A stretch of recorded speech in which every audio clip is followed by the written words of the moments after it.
Are you prepared for life's biggest moments, like purchasing a home or expecting a child? Willmaker protects your family, property, and assets easily and affordably anytime, anywhere. Swap costly attorney fees for America's #1 estate planning software and experience the online ease of creating your living trust, power of attorney, and much more. Willmaker is easy to use, 100% secure, convenient, trusted, legally binding, and you can save money on legal fees. Estate planning on Willmaker is anything but overwhelming. User-friendly guides give you the ability to customize every aspect of your plan and revise documents whenever, wherever. With plans beginning at just $89, Willmaker services save you a lot more time and money than hiring a lawyer. Take the free quiz on willmaker.com, that's WILLMAKER.com, to find the solution that works for you through all of life's exciting changes. You can ensure a secure tomorrow today by using code MINIMALIST10 to get 10% off.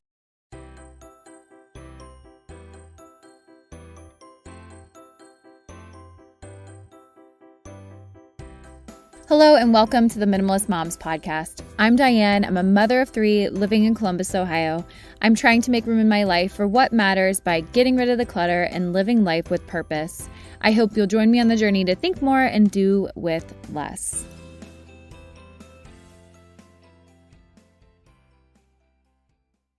Linda, thank you so much for joining me again on the Minimalist Moms podcast. Thank you so much for having me, Diane. I'm excited to be back. I am really happy to have you back. And it's funny, I think about you. This is probably weird, but I bet a lot of people think about you. But the no such thing as bad weather, I think about that all the time. And I'm like, oh, thanks, Linda. Thanks for writing that book. I think about it on the regular whenever it's too hot or it's raining or it's too cold, all the things. I am like, thank you for writing that book. It changed my life. Yeah, it's that that inner voice that I talk about in the book too, that I'm hoping that my kids will have as they get older too. When you grow up hearing that all the time, then I think you internalize it. And so it's great to hear that some of the readers of the book are doing it too, because I think we've, as a society, kind of gone away from that notion that you can be outside in most types of weather. I should say there are obviously exceptions, and we've gotten so comfortable with our climate controlled environment and our climate controlled existence that we kind of forget that kids grow up, people live in all kinds of climates and weather and are outside. And I think we could definitely benefit from doing a little more of that. So Absolutely. Yeah. Well, and I was going to have you reintroduce yourselves for the listeners that hadn't heard that first conversation. We are talking about your book, but yeah, why don't you just go ahead, briefly introduce yourself? I'll make sure to connect our original episode in the show notes. And then I always ask if people consider themselves minimalist. So maybe just share a little bit more about that as well before we get into our conversation. Yeah. So, I am a writer and author of There's No Such Thing as Bad Weather, as you mentioned. And now I have a new book out called The Open Air Life, Discover the Nordic Art of Helix Sleep and Embrace Nature Every Day. I'm also a mom of 2 girls. I've lived in the US for 15 years, but I'm now back in Sweden, which is where I was born and raised. And I definitely consider myself a minimalist. And I think minimalism and friluftsliv, which we'll talk more about, definitely have a lot of overlap. And I'd say I'm a minimalist for 2 main reasons. First one being for the environment, the sake of the environment, and the fact that we have finite resources and, an increasing fragile situation with all the environmental challenges. And the second reason is for my mental health. I find that clutter really gives me brain fatigue. So so those are the two main reasons I'd say why I'm a minimalist. Yeah, absolutely. And I would say, I'm trying to remember what book it was that I read. Nordic culture in general seems to live with less maybe than Americans as a generalization. As a generalization, I think you're right in terms of the sizes of our house. I think even when income goes up, people don't necessarily, but they might build slightly larger houses, but I think if you look at like the average square footage or whatever, I think we do live a little smaller here. And also, I think the design is very influenced by these minimalist ideas. Everything is very sort of simplistic and a lot of just like clean, very clean. I think a lot of people associate Scandinavian design with those traits. Mhm. And the sort of light colors and very sort of soothing environments. And I think part of it is too that, we do try to bring nature inside as well, with like plants and things like that. Yeah, I really love it. I definitely tend to find myself drifting to that style. But I want to talk about your first book really touched on why we should spend more time outside. So before we get into this new book that you've written, I just wanted you to give a brief encouragement of why it's so important for why and then maybe how people should spend more time outside. And then we'll get into the word. I want to not butcher it. The word that it's fruit sleeve. Is that how you say it? Yeah, that's pretty close. Okay. And don't worry, you're in good company. Everybody worries about butchering this word. Uh-huh. But yeah, friluftsliv. Freelance. So yeah, that's Okay. Well, I'll let you continue to be the one that says that. But just, yeah, just a brief encouragement. yeah, Why and how should people spend more yeah. time outside? Why is it important? Yeah, so I think the short answer here really is that it's good for us. We evolved in nature, we evolved outside, and that's why we are actually naturally just drawn to green spaces and blue spaces. They are life-giving to us. So there's definitely just like an evolutionary reason for that. It's our home. And I think a lot of people can feel that, when they're outside and that they're feeling good. But I think in the past few decades, the research has also started to catch up, and we can, the research has now documented how it actually benefits our physical and mental health. And for example, I know there are studies showing that it's more effective than antidepressants in terms of improving mood and reducing anxiety and depression. And then there are also physical effects like that are also measurable, like our blood pressure goes down outside, our stress levels go down, our cortisol production, which is related to stress. We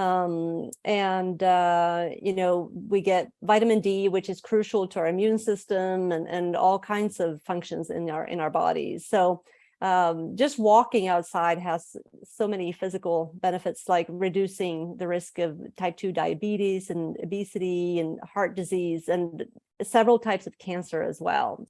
Mortality in general is reduced by being outside. So yeah, I think we can feel it instinctively, but now the research is also starting to catch up and showing us that it is better for our health. Absolutely. I'm so glad that people are doing more research in this area. And I just like to look to the past at the way people live. I speak in generalizations when I say this, but I do think that curated lives that looked a little bit more like the past in that way, that we would be better off. I don't think progress with technology is necessarily the best thing that's happened. Again, speaking generally, there's wonderful things with progress, but in certain regards, I do think it makes us a less joyful, mentally healthy society. Yeah, I agree. And I think it was very obvious during the pandemic when some places had these lockdowns, like these really restrictive lockdowns when you couldn't even leave your home. And I mean, just seeing the mental health toll that it took. And the research is starting to come out on that too. And I saw one study showing that people who were on lockdowns had a 50% higher risk of having mental health issues after the pandemic. So it was just a perfect storm of all kinds of factors, but it really showed how harmful it can be for us to not to be out there in nature. If there's any bright side of what happened during that period of time, it was that awareness of how important nature was to us. And I think it really did, not to sound like a like, I just feel so repetitive with what I speak about sometimes, but a lot of us changed our perspectives and even our lifestyles after that all happened. So I now Yeah. want to talk about the word. I'm going to allow you to say it, the F word, Yeah. the good F word. What is? Yeah, the good F word. That's a good way of putting it. Yeah. Friluftsliv. Okay. So Um, what is this? yeah, so I actually use the word or the term open air life in my book for this very reason. I don't want people to get hung up on the word and thinking that, oh man, there's no way I'm gonna remember that or be able to say that. So we can stick with like open air life or but just like hygge, which I'm sure you're familiar with, which is this was this Yeah. big craze and still is, I suppose. It doesn't really have a literal translation in English, but I suppose you could compare it with outdoor recreation, but there are some fundamental differences. And for one, it's like a whole, it's a whole lifestyle and the kind of a philosophy that revolves around spending time in nature, as much time as possible in not just in nature, but also in the cultural landscape for mental and physical wellness. And as opposed to outdoor recreation, then, which that could include outdoor sports or like motorized activities like boat riding or ATVs and things like that. Friluftsliv is like non-competitive, non-motorized, and it's very much founded on the idea that you utilize like your nearby nature areas. It's all about finding nature in everyday life. So whatever nature that you can find like near your home, and it's typically pretty inexpensive as well. You don't need a bunch of gear. Like obviously, as with anything, like if you really get into camping or something like that, you can end up spending a lot of money. But compared with a lot of other activities, it is pretty inexpensive. And it also comes with a strong environmental awareness. That's an integral part of it as well. So it can be, anything from like walking around your neighborhood to like hiking and camping in the mountains or wherever, foraging for wild edibles, like swimming, ice skating, cross-country skiing, kayaking, all kinds of activities that are outside. But really the important thing is to connect with nature. So it's not what you do that is the most important. It's the fact that you sort of have this deeper connection with nature. Yeah. And yeah, you can do it both in the city and in a rural area. Yeah, that was going to be my next question for you, because a lot of the area that you're talking about for Nordics, you have a lot of land with a smaller population, and we live a little bit more, we have more of a condensed lifestyle here. And yeah, I look at just the plots of lands that our homes are on, and it is hard to feel maybe as open, or that we have the access to open air and I don't know, just nature in general. I would say that that's probably harder for some people. So what's your encouragement there? And you gave us some tips on how to use this in our daily lives, but yeah, what are your tips to people that maybe feel like they live in the big city? It's not going to happen. Right. So I think a big part of Friluftsliv is to rethink the way we look at nature, because obviously, so the image that usually comes to mind is wilderness, right? Which in the U.S. is that, I mean, we got tons of that, but most of that is out west, and it's not exactly accessible to people on a daily basis, right? A lot of people do live in cities, and this is where city planning and comes into play, where your green spaces become really important. And a lot of cities do have parks and places where you can go. So it doesn't have to be like super wild nature. Even in the cities, you can see nature. It's everywhere around us, even in like the rain that falls on our cheeks when we're out experiencing rainy weather. It's in the wind that ruffles the leaves in the trees. And it's about honing our ability to see nature everywhere around us, and feeling like we're a part of it. So definitely like utilizing green spaces in the city as well. And I get that not everybody has that sort of perfect place, or might not feel like they do, but my advice is always to start where you are, and use what you have and do what you can, which is, it's actually an Arthur Ashe quote, and he was talking about tennis, but I think it can be applied to friluftsliv as well. So sorry to cut you off, but I'm thinking even in New York City, I love when we're dining outside, which I know that really did during the pandemic, that people had to go outside to eat there. But something as simple as that, when I work from coffee houses, I mean, I was out there on Friday, and I want to say it was in the low 50s, high 40s. And I was buttoned up. I had my hot coffee, and it just felt so good. Yes. To be outside, to breathe in that fresh air first thing in the morning. And there is a difference. There is a notable difference. Yes. And even something as simple as that. Right. And that's why friluftsliv emphasizes it's about being outside in the natural and cultural landscape. The cultural landscape then being man-made elements as well. So, and this is, like I mentioned with the city planning, I think as more and more people start to appreciate this outdoor lifestyle, I think cities are really going to have incentives to create the kind of environment that people want to be in, like a city, cities with bike lanes and urban trails and green rooftops and things like that really bring nature into the cities. So, but the first step is just getting out there, and then you can take it from there. Funny, I am a photographer, so I had a shoot last night in the neighborhood that I went into. It's a newer neighborhood they're building in there right now, and the phrase of the neighborhood was "live with nature."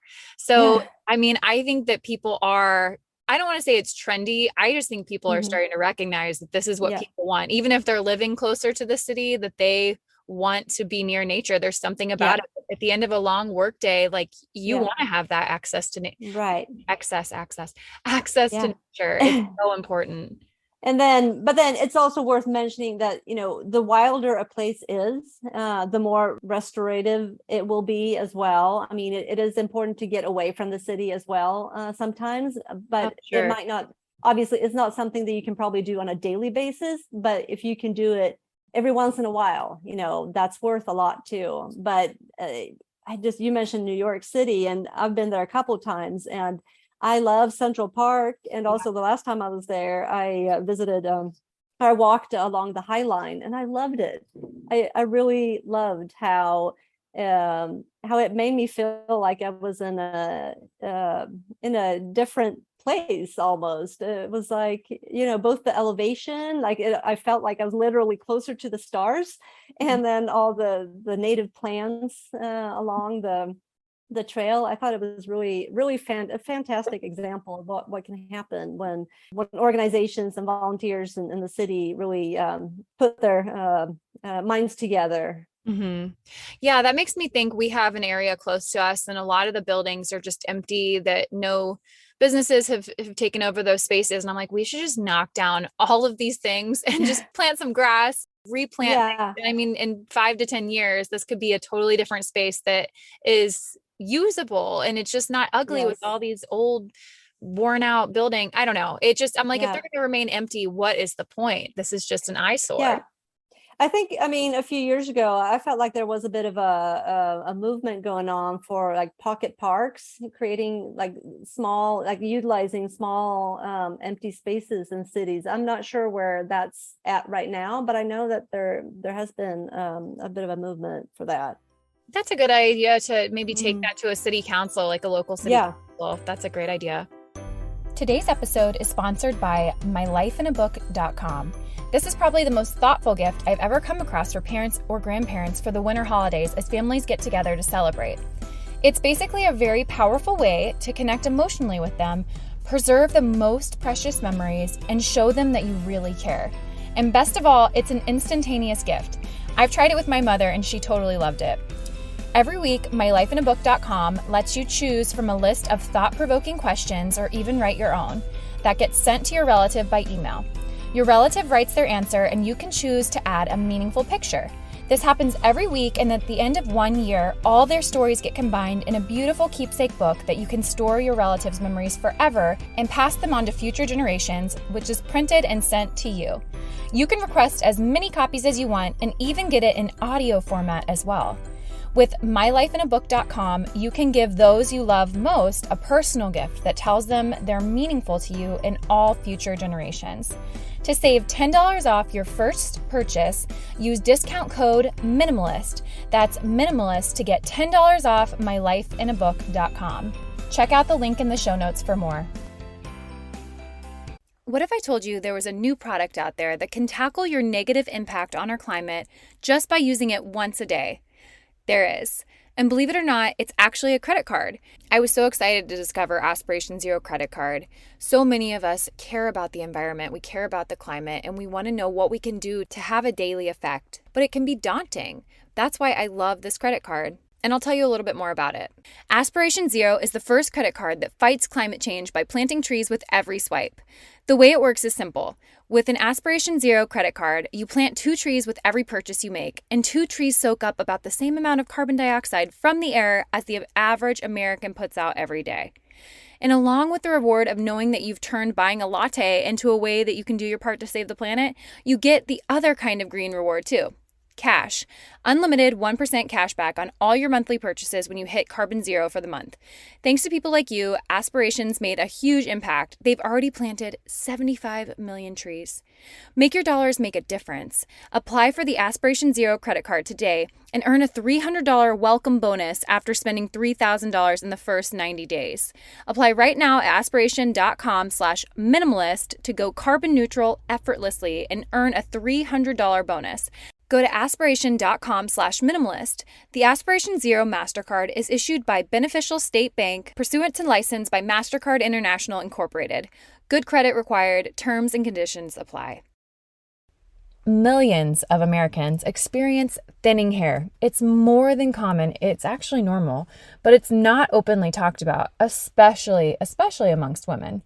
Going through it can feel lonely and frustrating. If you're among one of the 30 million women that are impacted by weakened or thinning hair, know you're not alone and that there's a solution you can trust to deliver results. I want to tell you about Nutrafol. It's the #1 dermatologist recommended hair growth supplement. It's clinically shown to improve your hair growth, thickness, and visible scalp coverage. It supports healthy hair growth from within by targeting the 5 root causes of thinning, which are stress, hormones, environment, nutrition, and metabolism through whole body health. In a clinical study, 86% of women reported improved hair growth after 6 months. And 3,000 plus top doctors and stylists recommend Nutrafol as an effective and high-quality solution for healthier hair.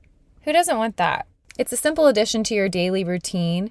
You can grow thicker, healthier hair and support my show by going to Nutrafol.com and entering the promo code MINIMALIST to save $15 off your first month subscription. This is their best offer anywhere, and it is only available to U.S. customers for a limited time, plus free shipping on every order. Get $15 off at Nutrafol.com, spelled Nutrafol.com. Promo code MINIMALIST. So throughout your experience living in Sweden, and even when you were back here in Indiana, you have learned some skills, and you talk about a lot of those in your new book. And so I just wanted you to, as we kind of wrap up this conversation, leave listeners with some of your top skills that you learned, or maybe what would be most beneficial for them going into nature. I know that on this list you have, you said picking mushrooms or edible berries, and I got into that over the last year, and that is so much fun. But what is your suggestion there? My suggestion would be to start with the skills. Well, first of all, look at what your interests are. What do you feel passionate about? Like, I started foraging for mushrooms just a few years ago. And before that, I wasn't really into it at all. But all of a sudden, I just had a passion for that. But the second thing is, I recommend that people learn some of the basic survival skills, because they are also important in friluftsliv. So like how to make a good fire, how to, purify water if you're going to be out camping and things like that, how to build. I mean, you don't have to build your own shelter, but just when you're out camping, you actually utilize a lot of basic survival skills that are good in any situation. And I don't know, I think it might feel a little more fragile here in Europe right now, just because of the vicinity to Russia and everything. But we are really in a situation where our government is telling us to really be prepared for, whatever. And I think it's a good idea wherever you live, because we're also seeing natural disasters in a lot of places. And if you know some of these basic friluftsliv skills, you're also going to be very well prepared for something like that if that happens. So yeah, like I said, making fire, purify water, foraging is fun too, but it's in a survival situation, it's more important to actually bring or to have enough food with you than foraging. You usually can't rely on foraging alone in a survival situation. But yeah, definitely, yeah, any skills that have to do with backpacking or camping, I think are a good place to start. I don't want to share the name here. I can't decide if I want to share the name on my podcast, just because I don't want this guy to get overrun and then I'm never going to be able to get into him again. I took a survival course here in Columbus. I know that there are a handful here, but this man taught me and a few of my female friends how to start fire, how to build a shelter, if you're in dire need. Yeah. He said to use the cattails that grow along ponds are a really great way to have what is it called? A torch, and dip them in sap from a tree. You can do that and it'll last for, I can't remember how long he said it will last, but quite some time.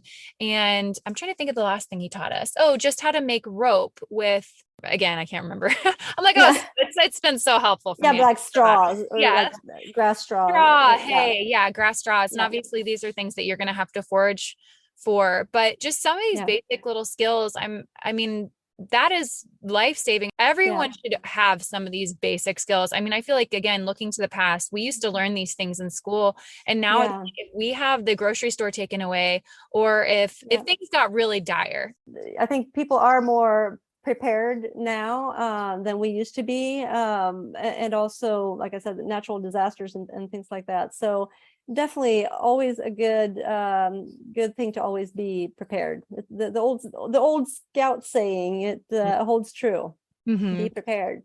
And the thing is too, I find it very empowering. So I think it's fun for that reason. I don't necessarily do it like thinking of disaster, because I feel like that kind of ruins the nature experience a little bit maybe. But in the back of my head, I know that these are good things to good skills to have.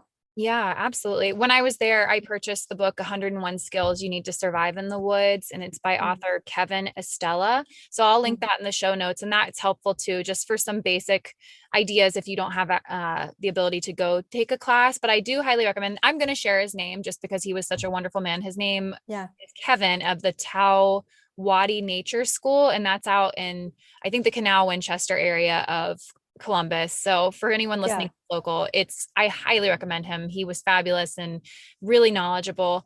Well, do you have anything else that you wanted to share of why we would want to pick up a copy of your new book? I think my book is perfect. You mentioned my first book was kind of a manifesto for why we should get outside. And I think this book gives, some practical tips and inspiration for that, as well as some of the whys, but also definitely some hows. So I hope it will be inspirational. It makes a great Christmas gift as well. Yeah, especially as we're starting to, again, get some ideas of how we want to. I'm not necessarily all about New Year's resolutions, but I definitely think it's a good time of year to reflect and what we want to do differently. So, yeah. Well, where can they buy a copy of this new book if they want to do so and connect with you online? Yeah, sure. So the book is available, I think, just about any place that sells books online, Amazon for sure, bookshop.org. and also some physical bookstores. And if you want to see more behind the scenes activity from my life, then Instagram or Facebook are the best places to go. I go under the handle Rain or Shine Mama with 2 M's. And I also have a blog called rainorShineMama.com where I share some tips and tricks for open air life and getting outside with kids. Yeah. Yeah. I feel I can't remember. I'm pretty sure it was you that went camping in the snow. I feel like it wasn't too long ago. And you yeah, that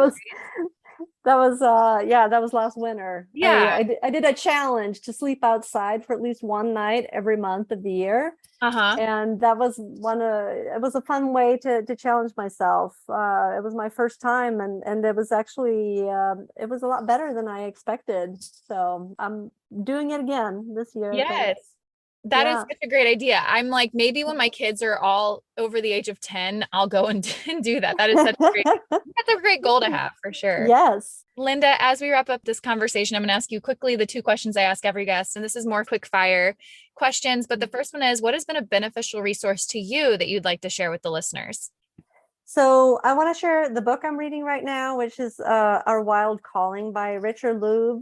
He's been an inspiration from day one that I started blogging. And this book is all about our relationship with animals. And it's just a really cool book with some fresh perspectives. And also a shout out to 1,000 Hours Outside, which we've been talking a lot about in our family lately. I have an 11-year-old and a 14-year-old now, so getting them motivated to go outside is we're going into a different phase right now. It's not, I can't just be like, well, let's go outside and play, because they're older and they need a little more they want to get challenged. So so for next year we're going to do this challenge to be outside for 1,000 hours, and I think it's going to be great. I'm just excited that they were really into it. So I love Jenny and the movement she started there. It's so simple, but her encouragement is really benefited my life as well. So she's a great resource. All right. My last question is, what is something that you can't stop talking about? So I mentioned it already, but like foraging right now, it's fall here, and the woods are just full of mushrooms. So that is my latest obsession. Like I even started eating mushrooms. I didn't even eat mushrooms before, but now it's like I can't stop looking for them. So I'll go out for a walk, and then all of a sudden I'll just like veer off into the woods because I've got my mushroom radar on, and it's so much fun, like learning new varieties. And I posted a reel about it on my Instagram the other day, and I got such great response. And I see there are so many people who want to do this, but they're worried about the toxicity of some of the species. And so I want to like encourage people to learn more about it. And really, it can definitely be done safely. You just need, once again, it's those basic skills. It's a lot of fun. Absolutely. Yeah, I was going to say, what's your best tip for not picking something that's poisonous? Yeah, so my number one is to go with somebody who is experienced. That's my first choice. It's always best to learn firsthand from somebody. But if you don't know anybody that forages for mushrooms, then I would go online, maybe join a forum. There are tons of for online forums for this. Mm-hmm. And I would start with just 1 or 2 species that are easy to recognize and don't have that don't easily get mixed up with toxic species, because there are several varieties that are very, very hard to mix up. So Chicken of the woods, do you guys have that one that grows there? I'm gonna have to Google that, because I don't know what that one's called in Swedish. And I don't know, I don't remember seeing it or hearing about it in Indiana. It was all about morels there. Okay, gotcha. Yeah, this is like a stacked orange mushroom that last fall we were with someone that really knew what she was doing, and Ah, we found it. We came home, we washed it off and whatnot, and then we deep fried it, and it tastes like chicken. Actually, it kind oh, of really? nauseated me afterwards because I was just thinking about, I don't know, it was like a Yeah. weird texture thing, but it was a really cool experience. And then It is. Yeah. yeah. And then I lastly wanted to shout out in Columbus, there's a lady named, her Instagram handle is at Black Forager. And she Uh-huh. is constantly putting out information of, she lives in the city and she is able to forage all throughout her city. And it's really, really cool. She has great videos and Wow. encouragement on there. So that's at Black Forager. Yeah. I highly recommend that as a resource as well. Yeah. Sounds like a good place to start. Yeah. Well, Linda, thank you again for joining me. I really appreciate, like I said, your books that you're writing. It is an inspiration to so many of us moms too, just feeling like we can't get outside. And I just really appreciate that you've taken the time to investigate all of this and research and write these. So thank you for joining me. Thank you for having me on. What did you think of the episode? If you enjoyed this conversation, I want to encourage you to leave a rating and review if you haven't done so yet. Leaving a rating and review is the best way you can help this podcast continue to succeed and grow. Again, thank you to everyone who supports the Minimalist Moms by listening, leaving those rating and reviews, or following along on social media at Minimalist Moms Podcast. As always, I invite you to keep the conversation going at minimalistmomspodcast.com, and there you can find links to the Instagram account, my Facebook page, and where you can find me all around the web. Thank you for joining up on this journey. I wish you a lovely week as you think more and do with less.